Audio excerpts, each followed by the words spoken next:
On today's episode of Watch Chair Go, we are back with what was the internet's favorite truck before. Another of Eric's work trucks.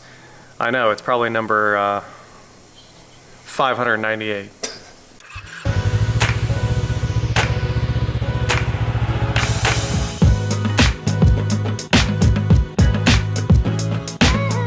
What is going on, guys? I am Watch Chair Go, and today, like I said, we are back with that 98 Silverado that is LS swapped, and we did a bit of work on this before.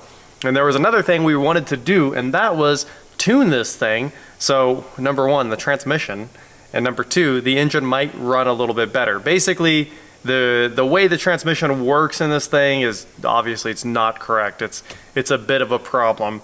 And it doesn't run very well either. It's got like a lot of vacuum issues, probably because the cam is way bigger than standard. But we're learning a lot about it really quickly because we just hooked up to it with HP tuners. And as you can see right now, we are reading the tune out of our 2003 Chevrolet Suburban 1500 that we're working on. It definitely has a Suburban VIN, P59 ECM in this thing, the giant old brick.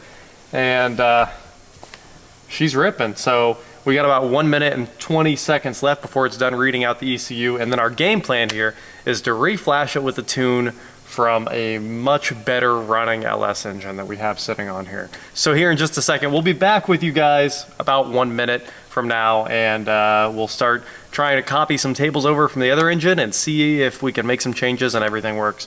We already grabbed 2 credits for this truck, so it's only gonna cost us about $100 to tune the thing. So we got this truck hooked up and we found some interesting things right out of the gate. Eric was like, there's like a steam or something running under the hood, and he's right. There is something running under the hood. They tied the fuel pump to the key instead of to the fuel control system, right, the ECU.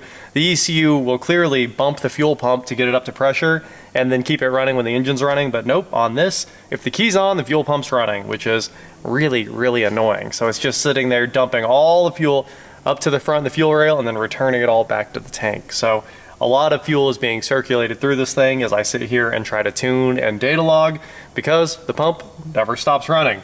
And then after doing just a quick little log here, we can start the truck up, and you can see on our spark table here, it comes up, and then all of a sudden we just sit here with this bounce, and the whole truck shakes while it's doing this. And it goes from 0, you can see our low point there is 0, spark averages out to 22.5 degrees, and goes all the way up to 45 degrees. And it's sitting there going like this all the time. And that's just causing this thing to run terribly. You can see it in the O2 sensors, you can see it all over the place. I mean, you can feel the problem with the truck. So I think the first thing we're going to try to do here is like apply it smoothing over the table, and maybe I can get it to stop transitioning so much through this table, because I'm guessing if we go over here, let's disconnect from the, well, we'll leave it in logging mode, but we'll come over here to the 98 Silverado file and go to spark and fuel base, and let's blow this chart up here and see if we're just seeing steps. Yeah, I mean, there's definitely no smooth transitions anywhere, but this also doesn't, this isn't the answer. All right, guys, HP Tuners has a really cool feature called Compare, who would have guessed, and you can load 2 files side by side in one window. So you can see we've got 98 Silverado Tune 1 right there, which is my modified version of the stock tune, and we have Repository 03 Suburban. So the repository is on HP Tuners website, and you can download most of the stock tunes for like 20 years of GM vehicles, and many other vehicles too, right? So we went and got the tune from an 03 Suburban with a 5.3 in it, exactly the ECU that's in this thing, threw it in here and hit compare, and guess what? There's no tune on this at all. They did not make a single change to the stock ECU. So they just kind of slapped this thing in here, said, you're good, and go down the road, and that's why it runs terribly, because it has a cam in it now. So without any changes to the fuel, spark tables, anything like that, well, we learned quickly that it's not gonna run correctly. And the other tune that I was looking at, it's off Eric's old truck that was amazing. It's what we wanted to use to copy over into this. Well, that tune is scaled differently. So all the values that we wanna change in this ECU, they're basically double in his ECU. So we can't cut and paste the tables over, which is very unfortunate.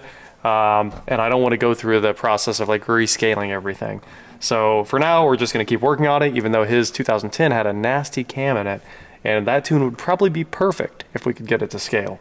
All right, guys, a lot of math goes into tuning. That's what we've learned today. So the tune scaling was killing me because I really want to use Eric's old tune. It ran so well. That truck screamed. It had a 6-speed behind it too, if I remember right. And I mean, it just ran. That truck pulled harder than just about anything. So we were looking at the scaling and trying to figure it out, and I tried multiply by -2, and that sure didn't work. And then it was multiply by 0.5, obviously, and we were able to cut his old tune in half, the entire table. So if we come over here and we take a look at Eric's truck, you can see where we've taken, say, idle underspeed, multiplied by 0.5, and we have new tables right there. And then I came over here and rebuilt it in the real tune, which is 98 Silverado, overspeed, and we scaled this ourselves in our head or smoothed it ourselves, but we took our 0.5s and then just copied all of our values over here and took all of this idle overspeed and underspeed out of it. So the thing is that those tables right there, it's a pretty simple table if you saw it. It goes from like 0 to 300 RPM and also -300 RPM to 0. So if the engine is idle surging, it throws a bunch of timing in or pulls it out so that it can try to slow down that surge, right? Well, on a stock engine with a nice smooth cam, it's super easy for it to do that. And it's allowed to go from 0 to -40 or +40. It can go either way. It can swing the timing that much. Well, what we just did was take all of its correction away from it, so it couldn't do that much math that fast. So now it can only go to about +8.5 and -8.5 degrees. And now, all of a sudden, I could act like we're starting it for the first time, but we checked it a couple seconds ago and it's fixed. So we'll start this thing back up. I think I'm logging right now and I'll show you guys. Our spark is beautiful. Look at that, 20 degrees, 20 degrees, 20 degrees, 20 degrees, 20 degrees. And the truck is not shaking one bit. So it idles. Sounds cool too. Oh, the spark table is nice and clean now. All right, so I think it's time for us to go drive this thing because we've already fixed a lot of the issues here and see if it's any better. See if it stops falling on its face. There's still probably issues, right? Probably not enough fuel when we're getting in it, and who knows, it might still have timing issues as well. But now, we can rescale Eric's tune and copy values over and get closer to what we need to do to actually make this thing run. So let's unhook this thing, get out on the road, do some more data logging, maybe even make a poll and see if we can figure out why when we were flooring it before, it would just die, right? It would just fall on its face. So a little more data logging should give us some answers to what's going on with this thing. Let's go do it. Many minutes later. All right, guys, we did a little bit of data logging. Obviously, we could go out, we could floor this thing, and it would just fall on its face. And now, if we go out, and we've done a little bit of data logging here, and we go to half throttle, it just rips. Guys, that's 50 mile an hour. It's probably, it feels fast because this is an old piece of junk, right? I mean, it's a rattle trap and it's shaking all around us. So it feels like we're flying. It was only 50, but it flies. And Eric wants to stop and see if it'll do the magic. Well, so, it's never been able to do a burnout before. I know, there's a car coming, unfortunately, but we are in Mexico.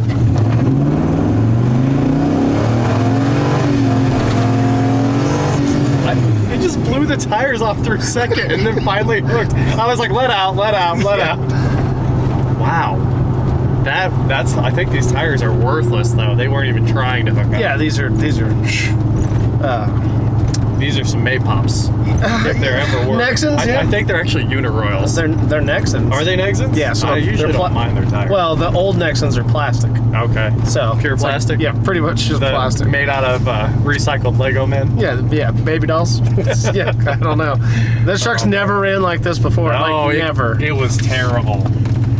You guys can hear how much it rattles and shakes though. But all right, so this is probably put your foot on the brake. 10% throttle. Oh, you want me to power brake it? Yeah, I want to see. It's never been able to power brake. I'm worried about power braking. It might power brake.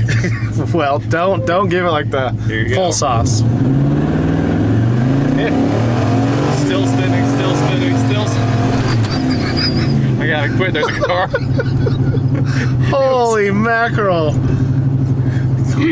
When did you become a tuner? I'm no tuner. Yeah.